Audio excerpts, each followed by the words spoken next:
Bonjour à tous et bienvenue dans ce premier point de l'actualité de la semaine. À la une cette semaine, Patrick Achi ouvre sa première session ordinaire à l'Assemblée nationale ce lundi 19 janvier 2026. Un nouveau cap au PDCI RDA, les militants sont consultés dorénavant et deviennent acteurs des grandes décisions du parti. Et en Ukraine, plus de 200 000 foyers sont sans électricité après une attaque sur les infrastructures énergétiques. Les précisions tout à l'heure dans cette édition. Nous ouvrons cette édition directement avec le 7 à la CAN.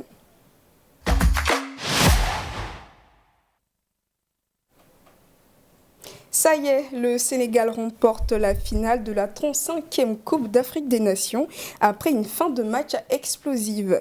Les Lions de la Teranga ont arraché la victoire en prolongation grâce à un but décisif de Pape Gueye pour remporter le trophée continental. Nous allons recevoir sur ce plateau Serge Kofi pour plus de détails. Bonjour Serge. Bonjour Amine. Comment vous allez? Je vais très bien et toi? Ça va très bien, merci. Eh bien, nous avons vécu hier la finale de la Coupe d'Afrique des Nations, très palpitante. Ouais, ça a été un paquet très alléchant. Vraiment. Alors, parlez-nous un peu plus des matchs qui ont eu lieu hier. Du match, on va dire qu'il y a eu lieu hier, puisque c'était l'apothéose hier de la 35e édition de la Coupe d'Afrique des Nations qui avait démarré depuis le 21 décembre 2025 au Maroc. Alors hier, c'était un duel pour cette finale. Pour l'ultime match de cette compétition, c'était un duel des Lions. Finalement, la rencontre a tenu à l'avantage des Lions de la Teranga du Sénégal qui remportent leur deuxième étoile, leur deuxième trophée de l'histoire après celui de 2021 qui avait été remporté au Cameroun. Alors, tu l'as dit tout à l'heure, Hermine, le but de la victoire des Lions de la Teranga du Sénégal a été inscrit au début de la prolongation, c'est-à-dire à la 93e minute, par le milieu défensif de Villarreal, Pape Gueye, qui a climatisé le stade Moulay Abdallah de Rabat et qui a offert la victoire au Sénégal. Mais il faut dire que ce match a été émaillé d'incidents. Ce match a été émaillé d'incidents parce que l'arbitre avait sifflé en faveur des Lions de l'Atlas du Maroc. Il avait sifflé un penalty suite à une faute de Malik Diouf, le latéral gauche sénégalais, sur Ibrahim Diaz, l'attaquant du Real Madrid. Alors, l'attaquant du Real Madrid a voulu se faire justice lui-même en tirant le penalty. Ça a été une panenka ratée. Et ensuite, on a vu qu'avant même, quand le penalty a été sifflé, il y a eu quand même de nombreuses scènes de contestation. On va dire que ce sont des images qui ne font pas honneur au football africain. Fort heureusement, les choses sont rentrées dans l'ordre et le match a pu s'achever dans de très bonnes conditions avec cette victoire éclatante des Lions de la Teranga du Sénégal. Alors, le bilan qu'on peut faire de cette compétition, 121 buts ont été inscrits. Le meilleur buteur, le soulier d'or de la compétition est Brahim Diaz, qui avait jusque-là porté le Maroc. Il avait inscrit un but à chaque match depuis le premier match de la compétition. Malheureusement, il termine sur une mauvaise note cette compétition, en rentrant le pénalty qu'il ne fallait pas. Aussi, le Sénégal est champion d'Afrique. Le Maroc termine deuxième de la compétition et puis les Super Eagles du Nigeria terminent troisième. Les Pharaons d'Égypte terminent à la 4e place de la compétition. Alors, s'il faut déjà se projeter, Hermine, sur la prochaine édition, édition, ce sera la 36e édition et elle aura lieu dans le mois de juin. Ce sera organisé pour la première fois par 3 pays, c'est-à-dire, le Kenya, l'Ouganda et la Tanzanie vont ensemble organiser cette édition-là. Eh bien, Serge, on a envie d'être un peu plus éclairé sur un sujet. On a appris par la CAF que la Coupe d'Afrique aura lieu dorénavant chaque 4 ans. Alors, ça sera... Ce sera après l'édition de 2028. Il y a d'abord une édition en 2027, je viens de le dire, organisée conjointement par le Kenya, l'Ouganda et la Tanzanie. Et ensuite, il y aura une autre édition en 2028. Et c'est après l'édition de 2028 que la compétition va devenir quadriennale. Parce que maintenant, elle aura lieu chaque 4 ans. Mais déjà, pour l'édition de 2028, il faut dire que la CAF a quelques soucis parce qu'elle n'a pas encore trouvé le pays hors de la compétition. Il se rencontre ça et là que le Maroc veut se positionner pour organiser cette compétition, mais on attend d'en savoir un peu plus dans les prochains jours. Vraiment, merci beaucoup Serge. Nous sommes très heureux de t'avoir reçu sur notre plateau. On va pour terminer, je vais dire, le prochain rendez-vous pour les éléphants, nos chers éléphants qui sont sortis à l'étape des quarts de finale de cette compétition. C'est vrai que les Ivoiriens, dans les grandes majorités, étaient très déçus. Mais la prochaine étape pour les éléphants, c'est la Coupe du Monde dès le mois de juin, aux États-Unis, au Mexique et au Canada. On va espérer que les éléphants nous fassent plaisir pour cette compétition-là. Jusque-là, nous sommes sous les 3 présidents de participation à la Coupe du Monde. Nous sommes sortis chaque fois dès le premier tour. On espère que cette fois-ci, nos éléphants sortiront de la phase de groupe et pourront peut-être arriver en demi-finale comme le Maroc. On espère bien. On espère bien. Alors, merci beaucoup, Serge. Alors, nous poursuivons notre journal, cette fois en politique. Élu le samedi 17 janvier 2026 à la tête de l'Assemblée nationale, Patrick Hachi entame officiellement son mandat. Dans un communiqué rendu public, le nouveau président de la Chambre basse convoque l'ensemble des députés à la cérémonie solennelle d'ouverture de la première session ordinaire de l'année 2026. La cérémonie est prévue ce lundi 19 janvier 2026 à 10h au Palais de l'Assemblée nationale à Abidjan. Elle marquera le démarrage des travaux parlementaires de l'année dans un contexte de renouvellement de la direction de l'institution. Cette première session ordinaire constitue un moment clé de la vie parlementaire, posant les bases des débats et des décisions législatives à venir sous la présidence de Patrick Hachi. Nous poursuivons. Passation de charge au perchoir, Jérôme Patrick Hachi, le nouveau président de l'Assemblée nationale, rend hommage à son prédécesseur Adama Bitogo. Il salue plus de 3 ans de gestion à la tête de l'institution. Retour sur cette séquence avec Eugène Saï. Je salue enfin, avec toute la chaleur de mon amitié, mon prédécesseur, mon frère, le président Adama Bitogo.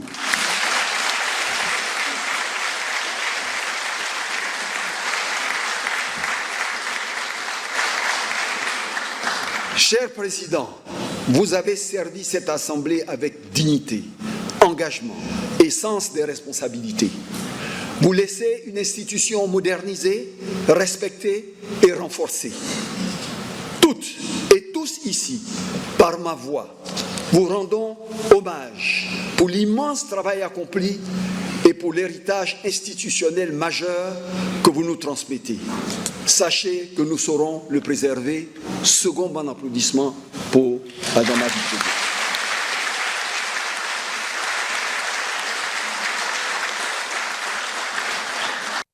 À l'issue de l'élection du nouveau président de l'Assemblée nationale, des députés ont livré leur réaction au micro de Lucien Aoussi.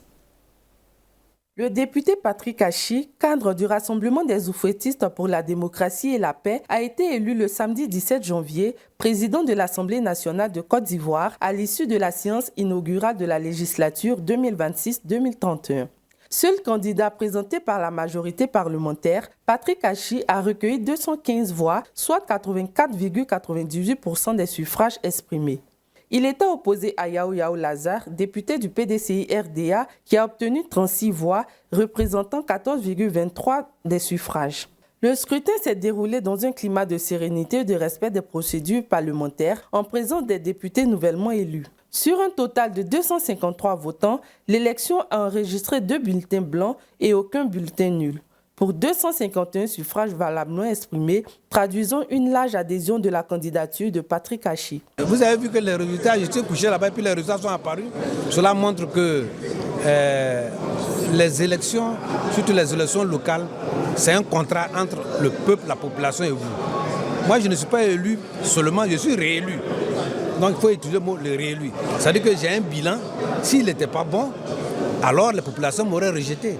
Mais donc, ce n'est pas le fait d'incarcérer quelqu'un qui coupe le lien entre toi et puis la population. Donc j'ai été élu. Moi je pense que j'ai demandé un mandat à mes parents et ils m'ont fait un second mandat de par mon travail. Bonne impression. D'abord le scrutin s'est déroulé dans une très bonne atmosphère et mené de main de maître par les maîtres de cérémonie. Et nous avons participé également à une cérémonie vraiment pleine d'émotions qui marque le passage des flambeaux entre 2 grands hommes.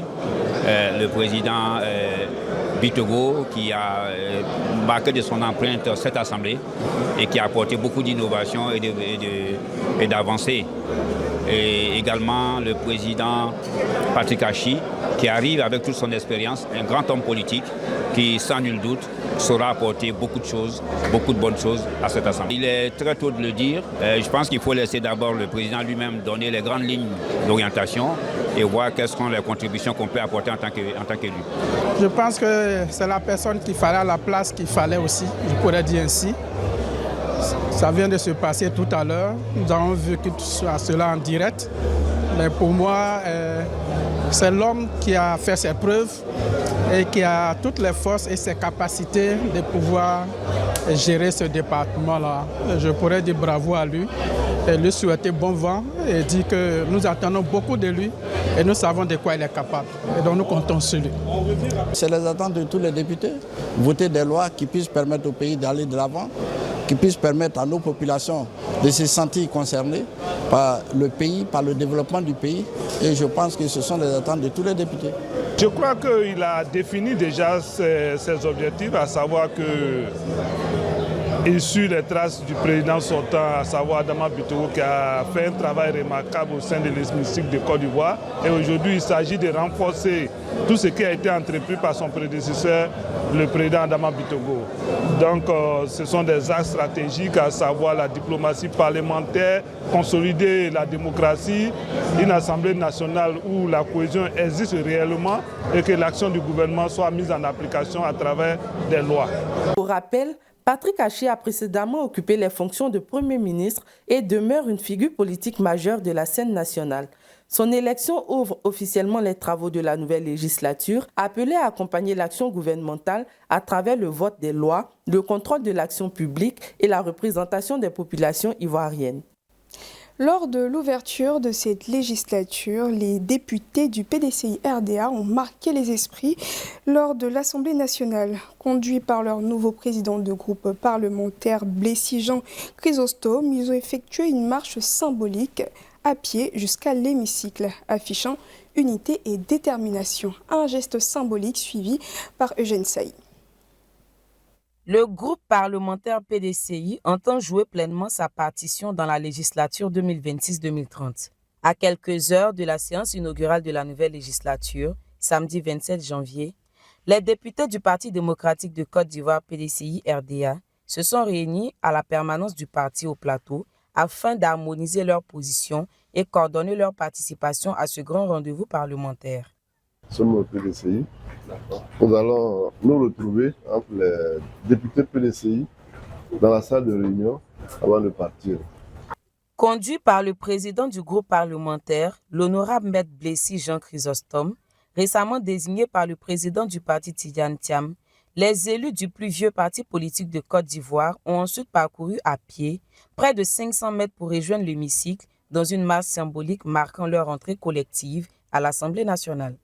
Écoutez, d'abord, c'est une joie pour nous de pouvoir une fois de plus rendre service à notre pays. Ainsi, par cette entrée collective et symbolique à l'Assemblée nationale, le groupe parlementaire PDCI-RDA donne le temps d'une législature qu'ils entendent marquée par la discipline, la constance et une participation active au débat au service d'une démocratie ivoirienne.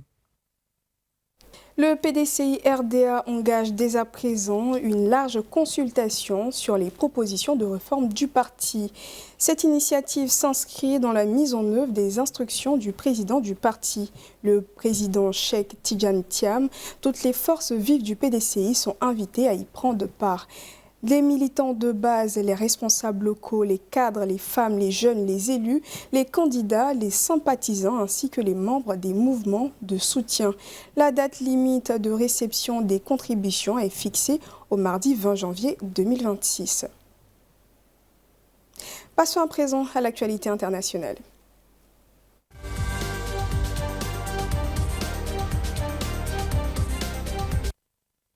En Centrafrique, la seule ligne directe entre Bangui et l'Europe va s'arrêter. À compter du 1er février 2026, le vol Paris-Bangui d'Air France ne sera plus opéré. Déjà réduite à une fréquence hebdomadaire, la desserte est désormais limitée à 2 vols par semaine entre Yaoundé et Bangui, en partenariat avec Afrijet. En cause, selon des sources proches du dossier, une ligne jugée non rentable, des coûts d'exploitation élevés et des contraintes liées à l'interdiction du survol au Niger. En Ukraine, plus de 200 000 foyers sont privés d'électricité dans le sud de l'Ukraine, dans les zones occupées par la Russie après une attaque ukrainienne sur les infrastructures énergétiques. Dans la région de Zaporizhia, 386 localités sont touchées. Dans la voisine Kherson, le courant avait été coupé dans les 14 villes et 450 villages avant d'être rétabli après des réparations d'urgence. Face à cette situation, le président ukrainien Volodymyr Zelensky a déclaré l'état d'urgence dans le secteur énergétique et donné d'augmenter les importations d'électricité. La nuit dernière, de nouvelles attaques par drones ont opposé Russes et Ukrainiens. Selon Kiev, 201 drones ont été lancés, dont 167 ont été abattus, faisant 2 morts. Moscou annonce avoir abattu 63 drones ukrainiens, provoquant plusieurs blessés. C'est la fin de cette édition. Merci de l'avoir suivi. Excellente semaine à toutes et à tous.